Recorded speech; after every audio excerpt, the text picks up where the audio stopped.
Hello friends, जय हिंद, वंदे मातरम। Welcome back to our YouTube channel. Friends, आज हम बात करेंगे मिडिल ईस्ट के अंदर अस्थिरता, डॉलर और रेडिकलिज्म की। देखिए, ये जो तीन बिंदु हैं, इसके अंदर आप पूरी दुनिया की जो जियोपॉलिटिक्स है उसकी धुरी को आप समझ पाएंगे कि किस प्रकार से अमेरिका और अमेरिका के जो एलाइज हैं वो पूरी दुनिया को चलाते हैं और पूरी दुनिया पर शासन करते हैं, और किस प्रकार से डॉलर के अंदर उन्होंने निवेश करके इसका वेपनाइजेशन किया और पूरी दुनिया के अंदर अपने कुछ ऐसी छवि खड़ी की है जिससे वो पूरी दुनिया को कंट्रोल करते हैं, जिसे हम कहते हैं इस्लामिक रेडिकलिज्म। आइए थोड़ा सा इसे देखते हैं और बताएंगे हम आपको इसका उदय कैसे होता है, और फिर इस पर आएंगे तब आपको अच्छे से समझ में आएगा। इसे देखिए, आप जानते हैं कि अमेरिका के अंदर जो अमेरिका असली आज अमेरिका आप देख रहे हैं, ये अवशेष पर खड़ा हुआ है और ये है रेड इंडियंस के अवशेष। आप जानते हैं कि अमेरिका जो पहले 13 कॉलोनियां बनाई गई थी उपनिवेश के आधार पर, लेकिन आज इसे कोई इतिहासकार और राजनीतिक विश्लेषक नए प्रकार के साम्राज्य मानते हैं, इसे एम्पायर कहते हैं। अमेरिका ने पारंपरिक रूप से दूसरे देशों पर सीधा कब्जा करने के बजाय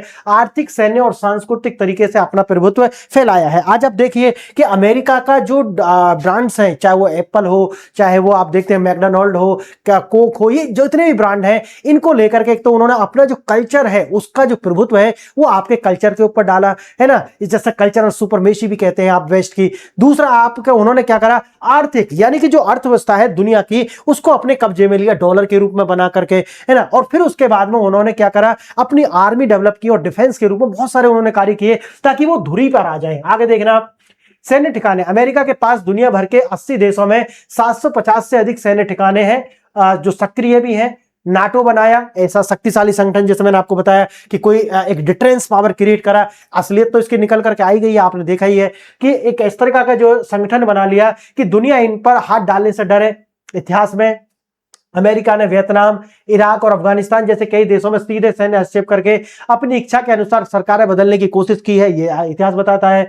आर्थिक साम्राज्य, डॉलर का दबदबा, अमेरिकी डॉलर दुनिया की सबसे मुख्य मुद्रा बन गया, यानी कि रिजर्व करेंसी बना। और ये बना कैसे वो मैं आपको बताऊंगा कि किस तरीका से 1971 के आसपास जब ये वियतनाम से हार करके निकले तो डॉलर कोलैप्स कर रहा था। उस समय पर इन्हें पता चला कि मिडिल ईस्ट के अंदर बहुत सारे जो प्रूवन ऑयल रिजर्व्स और गैस के रिजर्व्स हैं, इन्होंने अपनी जो देश की कंपनी है वो वहां पर लेकर गए मिडिल ईस्ट के अंदर, और पूरा यूरोप और यानी कि अमेरिका और अमेरिका के एलाइज जब हम कहते हैं तो वो उसमें सब आ जाते हैं। तो इसके अंदर वो जाते हैं और धीरे धीरे सबको बांट लेते हैं अपने अकॉर्डिंग, और कहते हैं कि भाई ठीक है, आप हमारी मुद्रा जो है डॉलर में ही बेचेंगे। और फिर डॉलर जो है पूरी दुनिया के लिए आवश्यक हो जाता है कि अगर आपको पेट्रोल चाहिए, आपको क्रूड ऑयल चाहिए, गैस चाहिए, तब आपके पास में डॉलर होना जरूरी है, नहीं तो हम आपको देंगे ही नहीं। तो इस तरीका से उन्होंने अंतरराष्ट्रीय मुद्रा कोष या फिर वर्ल्ड बैंक, ये सब उन्होंने अपने पास बना करके खड़े किए और इस शक्तिशाली एक साम्राज्य के रूप में अब पूरी दुनिया को डिक्टेट करना शुरू कर दिया। मैं आपको इसे इसलिए बता रहा हूं क्योंकि मैं आज आपको बताऊंगा कि पूरी दुनिया के अंदर आज वो कहते हैं ना कि मैंने पहले भी आपको बताया कि अमेरिका या वेस्ट क्या कहता है, वेस्ट कहता है कि हमारी ताकत वास्तव में ये नहीं है जो आप देख रहे हो। यानी कि वो कहता है कि मेरी ताकत नाटो नहीं है, मेरी ताकत डॉलर नहीं है, मेरी ताकत ये नहीं, मेरी पता है ताकत क्या है, यानी कि हम एक संगठित वायलेंस करा सकते हैं किसी भी देश में। क्या बोला मैंने, दोबारा सुनना इस बात को। और ये मैं सिर्फ मैं नहीं कह रहा हूं, इस बात को हेनरी किसिंजर भी कहते हैं, जो कि अमेरिका के ही डिप्लोमेट्स रहे हैं। उन्होंने कहा कि जो वेस्ट है उसकी असली पावर है एक ऑर्गेनाइज्ड वायलेंस कराने में। यानी कि अब देखिए, बांग्लादेश के अंदर करा सकते हैं, नेपाल के अंदर करा सकते हैं, श्रीलंका के अंदर करा सकते हैं, किसी भी देश के अंदर, पाकिस्तान के अंदर, किसी भी देश के अंदर, भारत के अंदर देखा आपने अभी, है ना, क्या कराया उन्होंने, और सरकार को झुकना पड़ा उनके सामने। तो ये है, उनके पास एक वायलेंस कराने की पावर है, ये संगठित वायलेंस करा सकते हैं, ये उनकी असली ताकत है। कहां से आती है, जब आप ये सब कुछ कर लेते हैं, आपके पास मुद्रा आपकी है, आपके पास में रिसोर्सेस है, पावर आपके पास में है, तब आप ऑर्गेनाइज वायलेंस करा सकते हैं। और उसके लिए उन्होंने क्या पाला है, ये देखिए, आपको अगर समझ में आएगा, ये है रेडिकलिज्म। आप पूरी दुनिया के अंदर आपने एक बात गौर करी होगी कि कम्युनिज्म और इस्लामिज्म, यानी कि कम्युनिज्म और इस्लामिज्म, इन दोनों का आपको एक जोड़ दिखेगा पूरी दुनिया के अंदर। यानी कि थप्पड़ यहां मारोगे और वो ब्रिटेन तक छापने का काम कौन करेंगे, इसको मारोगे, ऐसा सुनाई देगा। लेकिन जहां ये दोनों एक देश में है वहां एक ही है, फिर दूसरा नहीं। जैसे आप चाइना में देखिए, कम्युनिज्म है, इस्लाम नहीं है। अगर आप ईरान या फिर सऊदी अरब में देखिए, इस्लाम है, कम्युनिज्म नहीं है। या आप रूस के अंदर, यानी कि जहां पर भी प्योर रूप में कम्युनिज्म होगा, इस्लाम नहीं होगा, और जहां इस्लाम होगा वहां कम्युनिज्म नहीं होगा। लेकिन भारत जैसे जो देश हैं, जहां पर ये दोनों के दोनों क्या करते हैं, पहले तीसरे को खत्म करते हैं, फिर लड़ेंगे आपस में, इनका काम ये है। समझ गए। तो ये जो रेडिकलिज्म है ये वही है ऑर्गेनाइज्ड वायलेंस। पूरी दुनिया में कहीं करा सकते हैं ये रेडिकलिज्म। ये फैलाया कैसे इन्होंने, अब देखिए वहीं से आइए 1971 में इन्होंने क्या किया, पेट्रो डॉलर यानी कि क्या करा, पेट्रो डॉलर का विकास किया। यानी कि अब पेट्रोल का मतलब है कि जो क्रूड ऑयल है वो डॉलर में ही बिक सकता है, नहीं और किसी में। अब जब पैसा आया तो इन्होंने किसको फंड करना शुरू करा, मुस्लिम ब्रदरहुड को जो फंड करना, दुनिया के अंदर जो रेडिकल इस्लाम है उसे फैलाना शुरू किया, उनको फंड करना शुरू कर दिया। हर देश के अंदर आपने देखा होगा कि जो नक्शबंदी संप्रदाय हो गया या फिर ये जो ऊपर से मूंछ निकाल कर रखते हैं इनका, यानी कि कट्टर जो इस्लाम है उसको फैलाने का काम किया, बहुत ज्यादा मदरसे बनाने का काम किया। पाकिस्तान के अंदर भी आपने देखा होगा कि किस तरीका से इन्होंने वहां पर तालिबान का जन्म किया। तो ये उनकी पूरी की पूरी एक ये क्या है, प्ले बुक है ना। तो ये उसी तरीका से काम करते हैं। तो इन्हें क्या है, फूट डालो और शासन करो। फिर आप देखेंगे कि जो मुसलमान हैं उनके बीच में भी, जैसे आप पाकिस्तान के अंदर देखोगे तो शिया सुन्नी अहले हदीस है ना, उन आपस में उन्हें लड़ाते हैं, ऐसे अफगानिस्तान के अंदर। यानी कि फूट डालो शासन करो की जो नीति है ये वेस्ट ने इसको कब्जाया। और भारत के अंदर मैंने जैसा कि आपको बताया बहुत सारे मदरसे, बहुत ज्यादा मस्जिद और रेडिकल जो है उसका ये कंट्रोल करता, अमेरिका वेस्ट कंट्रोल करता है इसे।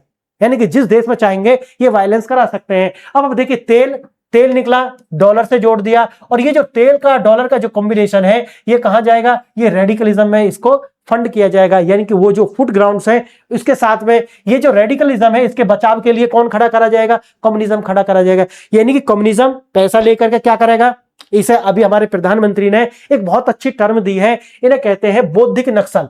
ये कौन है, बौद्धिक नक्सल। यानी कि काम करेंगे, कॉलम लिखेंगे, किताबों में लिखेंगे, नहीं नहीं ये तो एक मतलब गरीब का बेटा था, लाल किले में फूट गया, कोई बात नहीं, बहका हुआ है, दिमाग खराब है ना, पागल है। इस तरीका से सब एक जैसे नहीं होते, मजहब नहीं सिखाता, धर्म नहीं सिखा, इस तरीका की बातें कौन करेंगे, ये कम्युनिस्ट करेंगे, है ना। ये जो संख्यक है ना, बहुसंख्यक जो संप्रदाय है उसे बहकाने का, ये भारत में हो, ये अमेरिका में हो, क्योंकि ये मुस्लिम देशों में होता है नहीं, पाए नहीं जाते, क्यों कि वो इन्हें जानते हैं एक दूसरे को, है ना। अब देखिए ये तेल से, डॉलर से तेल है ना, ये आपस में जुड़ गया। उसके बाद में ये फंड करेंगे रेडिकलिज्म। रेडिकलिज्म क्या करेगा, भय फैलाएगा, ऑर्गेनाइज वायलेंस करेगा। तो ये क्या लिखेंगे कि नहीं नहीं ये तो भटके हुए हैं, ऐसा हो जाता है, संगठित नहीं है ना, बचाव करेगा। अब आप समझ गए पूरा, अब आप इसे समझिए तब आपको ज्यादा और समझ में आएगा।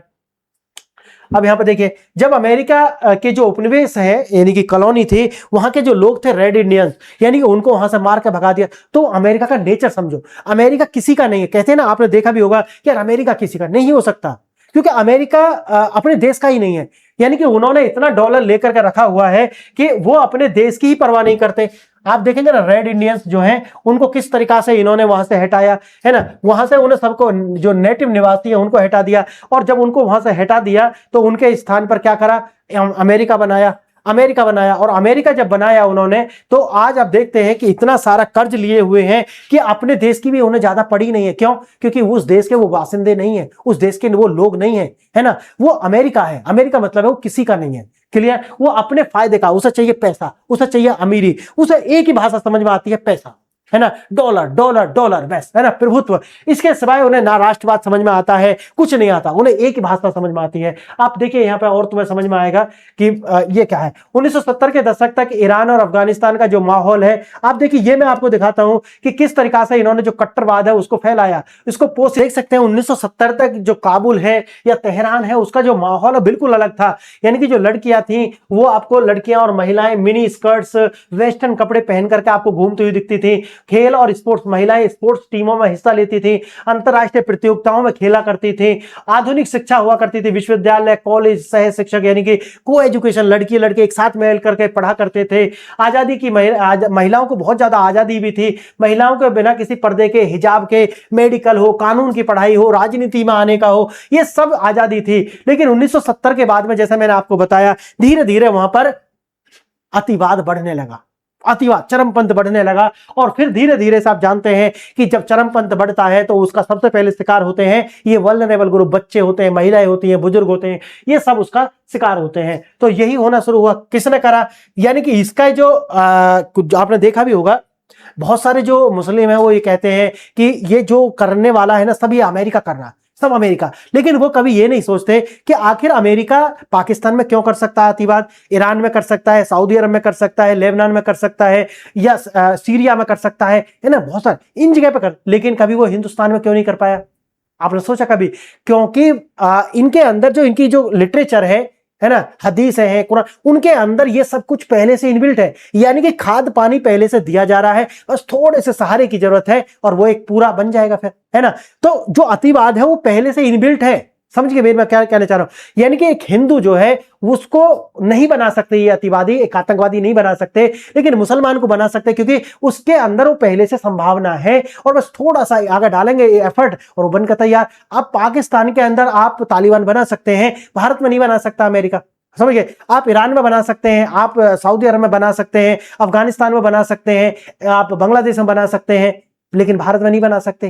समझ गए मैं क्या कह रहा हूं? तो वो पहले से वहां होता है वैसा, इसलिए बन जाता है। अब देखिए मार्गरेट थेचर के ऊपर ये आरोप लगता है कि मार्गरेट थेचर ने कहा था कि भाई हम इनको जो है अतिवादी बनाएंगे, ये वो। देखिए अतिवादी कोई नहीं बनाता, संभावना होती है और संभावना को ही हम आगे प्रेषित करते हैं। हिंदू में संभावना नहीं होती टेररिस्ट बनने की, इसलिए अमेरिका नहीं बना पाता। कितने आप कोई केस देखिए दुनिया में कहीं पे भी कोई हिंदू जो है इस तरीका से ब्लास्ट करा हो, नहीं है। आप देखिए, आप यहां पर देखेंगे जब ट्विन टावर पर अटैक हुआ था, आपको याद होगा 2019-9/11 का जो घटना 2001 का, उसके बाद में आपने देखा होगा जो वहां के राष्ट्रपति थे जॉर्ज डब्ल्यू बुश, वो तुरंत वहां पर गए थे, एक इस्लामी मस्जिद थी वहां पर गए थे और वहां जाकर करके उन्होंने कहा था इस्लाम इज पीस, इस्लाम जो है शांति का। कारण क्या था? अब सोचिए, यानी कि ये उनके लोग हैं, ये इनके कहने पर काम कर रहे हैं। यानी अपने देश का ट्विन टावर गिर गया, उस देश का राष्ट्रपति क्या कह रहा है?